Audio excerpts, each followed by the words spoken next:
Welcome back to another Stand on Guard. Does the deep state want to take down former President Donald Trump? Sure looks like it, but after what happened last night at the Republican National Convention, it's going to want to take him down even more. So we are in a very precarious position in this country. We need political change, but we also need to resolve to resist.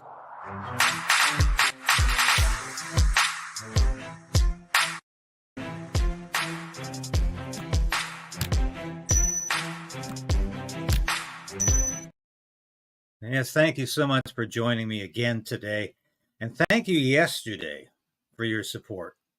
Yesterday. We had a phenomenal response to my broadcast on the CBC and how Pierre Poilievre is saying, no more. I'm going to defund you because of CBC executive corporate greed.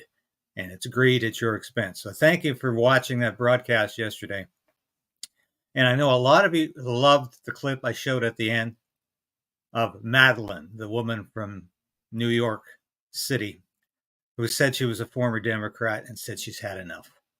And she's voting for Donald Trump. And I think we can all agree, Donald Trump has had his problems over the years. He's a flawed individual like we all are. But he's head and shoulders above Joe Biden, who has been on the take for his entire political life. He has been influence peddling, especially during his years as vice president under Barack Obama.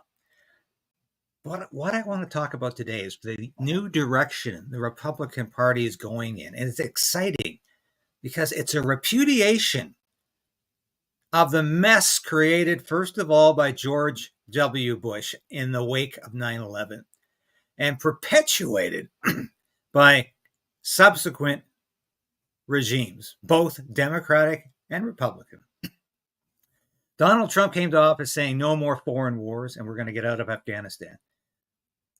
He didn't have a chance to initiate the get out of Afghanistan maneuver. Joe Biden did, and it was a catastrophe. And Trump calls that one, the most embarrassing moment in American history. I don't know if that's an accurate description of it, but it sure as hell comes close. And what the Republicans are saying now is that we're not going to stand with Ukraine forever. We're not going to keep dispensing billions, tens, hundreds of billions of dollars to keep the war going so the military-industrial complex can keep getting rich. Now, I want to show you some clips here. This is fascinating. This focuses on Victoria Nuland, who was formerly the Undersecretary of State for Policy in the U.S. She's the high priestess of what is called the neocon, or the pro-war satanic movement. This is the wicked witch of the East. She was removed from her position in the State Department a couple of months back. She's now teaching at a university, but she's still influential. And let's listen. How is it that she always seems to know months, weeks, and even days beforehand what's going to happen to the enemies of the deep state, or what's going to happen to Russia? How did she know about the Nord Stream pipeline going up in smoke? Well, essentially totally destroyed. Let's say the metal was twisted. How did she know that was going to happen? We're going to look at these clips, and I think these will fascinate you because she always seems to be aware of what's going to happen. Is that because the deep state has been planning this? And wait till you hear the last clip where she says Donald Trump won't be winning the next presidential election. How does she know that? How does she even say that when Joe Biden is so low in the polls and Donald Trump is out distancing him in every state, with the exception of hard blue Democratic states? How does she come to that conclusion? Is the deep state out to get Donald Trump? Well, you've seen the broadcasts If you've been watching Redacted, I know a lot of my viewers watch Redacted, and yeah, I'll be on Redacted again soon. Right now, Clayton and Natalie are completely absorbed in the post-assassination attempt news and the aftermath of all that and what's happening at the Republican convention. So Canadian news is not on their radar at the moment. We'll be back doing more of that next week. But if you've been watching Redacted, you know there's holes here, huge gaping holes in the narrative about what happened with the shooting, the attempted assassination last Saturday in Pennsylvania. Was it just one shooter? Or now we're hearing about more than one shooter. 2 shooters, possibly, maybe more. How did this happen? How was the security breakdown so low? How did people wave to local police and Secret Service about a shooter on the roof, and there was no response? In fact, well, there apparently was one response, but the guy didn't get the shooter off the roof. And what about all the lies from this director of the FBI, who should have resigned immediately, should be history right now, Kimberly Cheatland? She should be history. Make sure I got that. Cheadle, excuse me. Kimberly Cheadle, the director of the Secret Service. She should be history right now. She should have resigned, or she should be fired, not protected by the Director of Homeland Security. Let's get into these clips anyway, because I find these absolutely fascinating. The Joint Chiefs of Staff wanted to blow up airliners, Baltimore Sun, or if you let some terrorist group do it, like the World Trade Center, we know who to blame. And if there was an outside threat like a bin Laden, who was a known CIA asset in the 80s, he's the boogeyman they need. There's Alex Jones predicting 9/11. This is another guy who seems to know what's going to happen. And of course, Justin Trudeau dismisses him as some crazy conspiracy theorist, but he's been right so many times. You know who else is often right? There she is. On the left, that's Victoria Nuland when she was a young State Department staffer. Full of vip and vigor. There she is, after all those years of corruption and power abuse. And you can see that etched in her face. Let's keep going. It's really quite something. And of course, they are so immersed in the deep state. There she is with her good friend, Chrystia Freeland. Freeland, of course. Then I cannot not ask you the question. If Trump is elected, what will happen to Ukraine? Will he agree to give Putin his demanded territories? Well, first of all, I don't believe Donald Trump will be elected by the American people.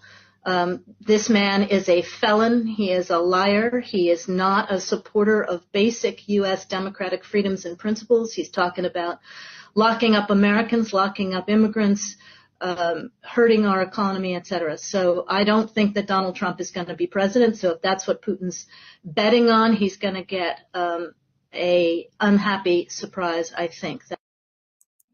Oh, how on earth? She said that just days before the assassination attempt. Unhappy surprise coming, Victoria Nuland. Does she know that there's going to be an assassination attempt? And she thinks, of course, it's got to be successful. Can't miss. Can't lose. I guess God had other ideas, though. But Victoria Nuland's quite confident Donald Trump will not be winning the next election because something's going to happen. Yeah. With regard to Nord Stream 2, we continue to have very strong and clear conversations with our German allies, and I want to be clear with you today. If Russia invades Ukraine, one way or another, Nord Stream 2 will not move forward. If Russia invades, that means tanks or troops crossing the border of Ukraine again. Then there will be no longer a Nord Stream 2. We will bring an end to it. There, of course, is Joe Biden confirming what Victoria Nuland also said. They're going to destroy the Nord Stream 2 pipeline. No question about what he's talking about here. This is months, 9 months before the Nord Stream actually went up, before it was devastated, destroyed by what we believe are U.S. Navy divers. I talked to Seymour Hersh about this just after the fact. In fact, I interviewed Seymour Hersh twice, the reporter who broke the story, and he was adamant that this was a U.S. job. And they were going to blame, of course, anybody. In fact, they even had the gall to say the Russians blew up their own pipeline. How stupid is that? How will you do that exactly, since the project and control of the project is within Germany's control? We will, I promise you, we'll be able to do it. Yeah, there's my story from and there's my interview with Seymour Hersh. I was working at the Western Standard at the time. And as I said in Kyiv 3 weeks ago. Now here's Victoria Nuland making another prediction. Wow, she's psychic. She's got the crystal ball. Here she is again making another prediction about Russia. This supplemental funding will ensure Putin faces some nasty surprises on the battlefield. Well, there was a terrorist attack, actually, just weeks after she said that. Is that the nasty surprise she's talking about? But he's taking these shots, this antagonism, this taunting to the intelligence community. You take on the intelligence community, they have 6 ways from Sunday at getting back at you. So even for a practical, supposedly hard-nosed businessman, he's being really dumb to do this. What do you think the intelligence community would do if they were motivated? I don't know, but from what I am told, they are very upset with how he has treated them and talked about them. Okay, Chucky, before we get to Kamala here. Okay, this is Democratic Senate Majority Leader Chuck Schumer saying, watch out, Donald Trump. The intelligence community, the deep state, is after you because you dared to criticize them. Donald Trump didn't even try to take down the deep state during his first term as president. He talked about it a lot, but really grossly underestimated the power of the deep state and did very little to curb its power. Maybe he thought, I'll end up like John F. Kennedy if I do that. He just about did end up like John F. Kennedy last weekend. But Trump should have done more to curb the power of the deep state. But here's Schumer, interestingly, saying, watch out, because the deep state's in control, so don't try to buck their power. The intelligence community will get you. And he doesn't suggest for a minute there's something wrong with that the president should be in charge, that the government elected by the people should be in charge. No. The intelligence community has every right to strike back, and Schumer just thinks that's great. Donald Trump is an existential threat to our democracy and our most fundamental freedoms. The donor class can't just sit back on the sidelines and say, oh, well, don't worry, this will all work itself out. They're still going to have to go out and put a bullet in Donald Trump, and that's a fact. Did you hear that? Pull a bullet in Donald. This is a Democratic strategist talking that way. And of course, Joe Biden, just days before the assassination attempt, suggested Donald Trump should be in the, quote, bullseye. He has since apologized for that, but only because it's embarrassing. There it is. It's time to put Trump in a bullseye. Now that is fascinating. How did the deep state know these things were going to happen? But I tell you, if Donald Trump narrowly escaped, shall we say, execution by people who pronounced him guilty as charged and pronounced sentence, the death sentence upon him, I think they might try again.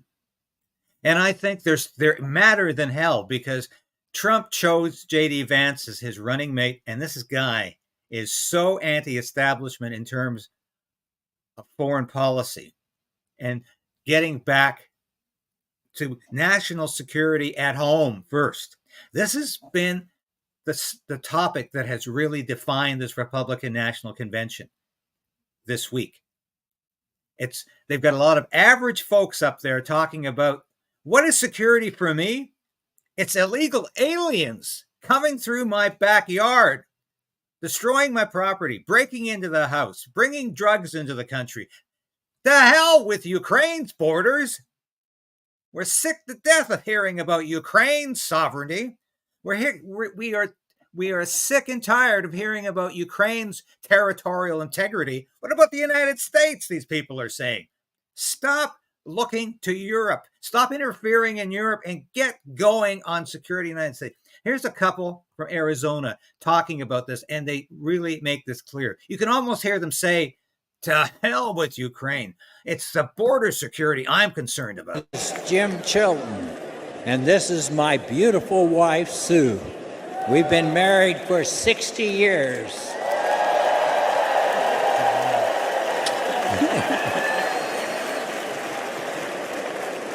I'm a fifth-generation rancher from Arivaca, Arizona, the great state of Arizona.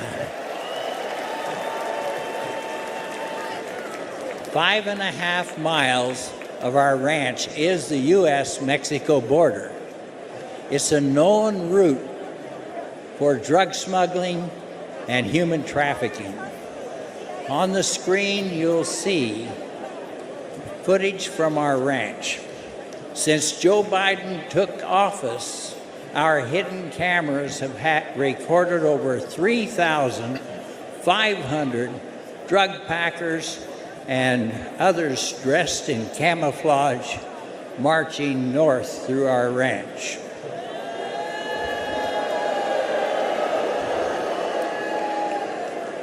These are not asylum seekers. It looks like and it feels like an invasion because it is. It is an invasion, and that's the invasion they're worried about. In April alone, over 5,000 additional unvetted aliens entered our ranch claiming economic asylum. We know firsthand that Biden's open border is our nation's greatest national security threat.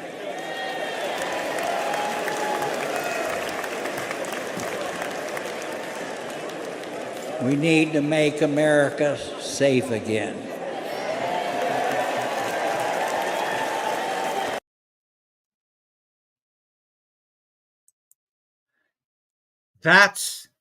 You heard it from somebody who lives it every day.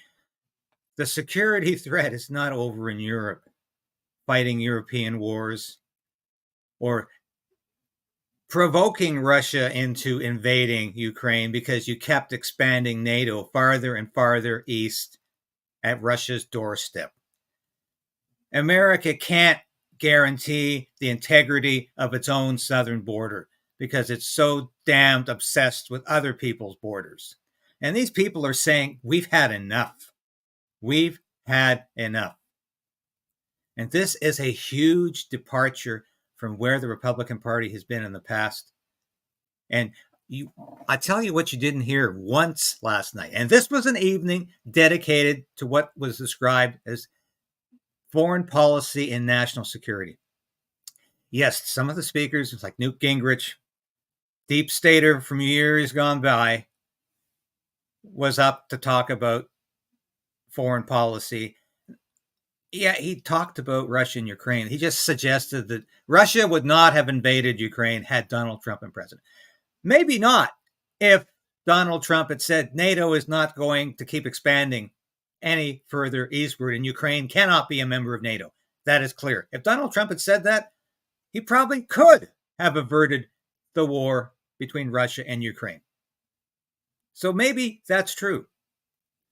But not one speaker last night repeated the phrase, "We stand with Ukraine," or "We stand with Ukraine for as long as it takes," which is what you hear from Joe Biden, which is what you hear from Justin Trudeau, which is what you hear from Pierre Poilievre and every Canadian political leader, with the exception of Maxime Bernier.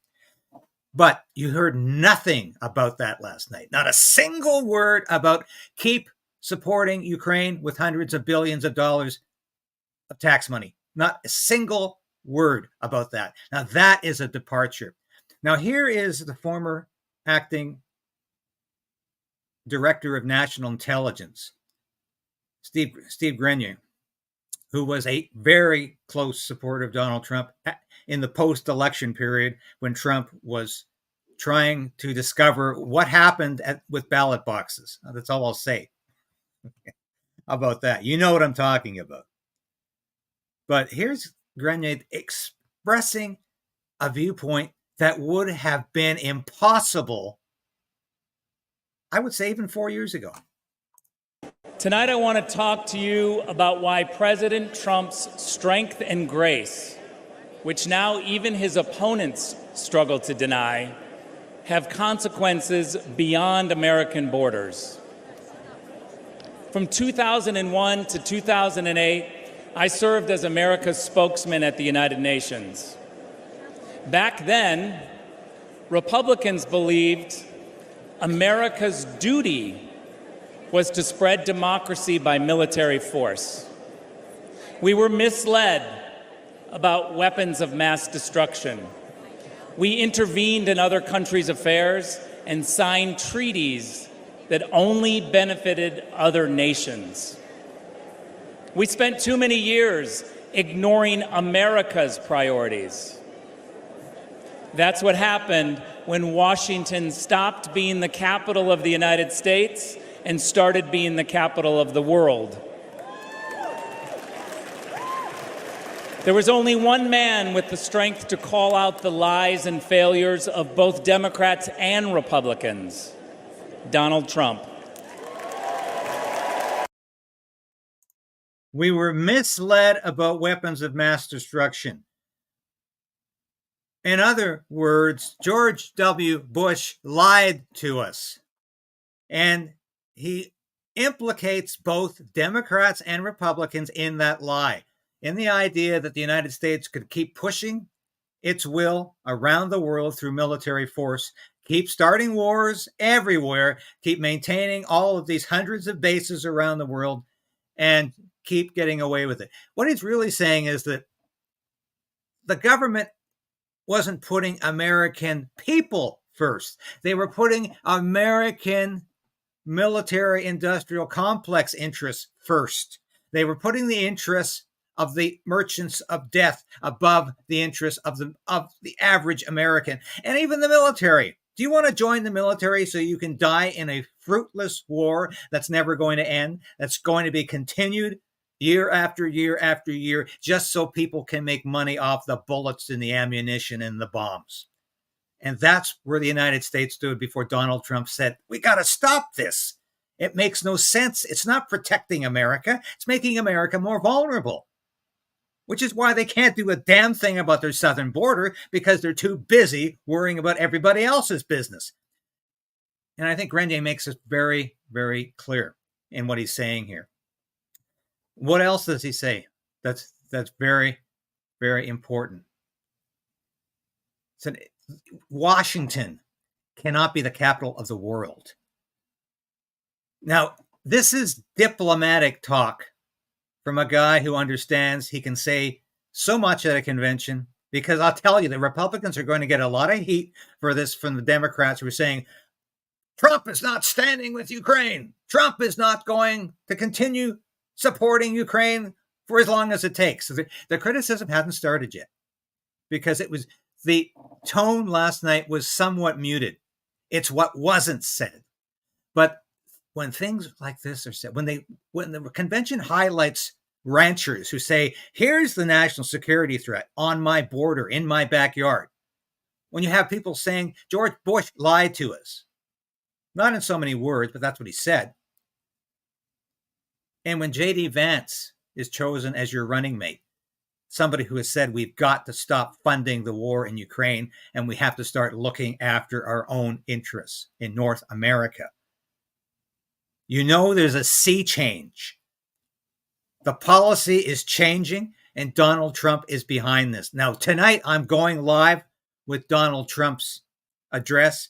This will be historic. he says he's going to go in a direction of national unity. I think he is going to take the country by storm tonight.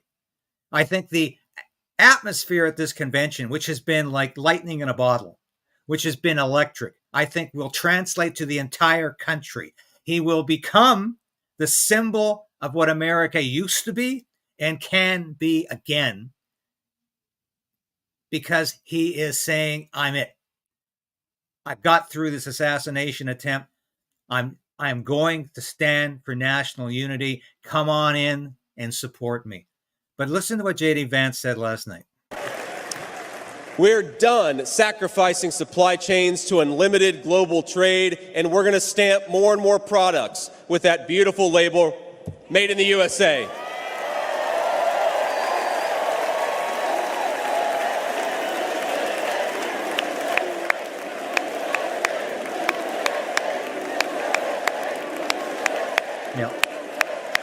People love to hear it. They love to hear it. We're going to build factories again, put people to work making real products for American families made with the hands of American workers. Together, we will protect the wages of American workers and stop the Chinese Communist Party from building their middle class on the backs of American citizens.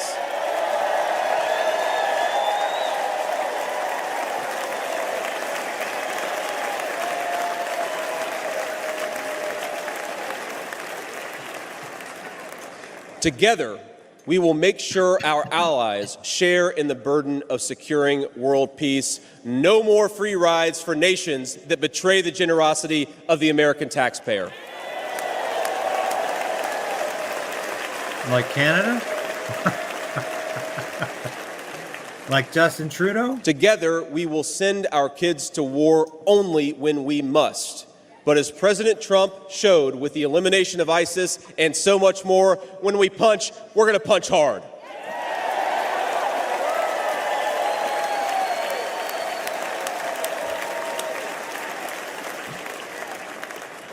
Together, we will put the citizens of America first, whatever the color of their skin. We will, in short, make America great again. Wonderful. And once again, he's saying we're not going to jump into every foreign war just so somebody can get rich off it and continue to get rich. It's got to be in the vital national interest.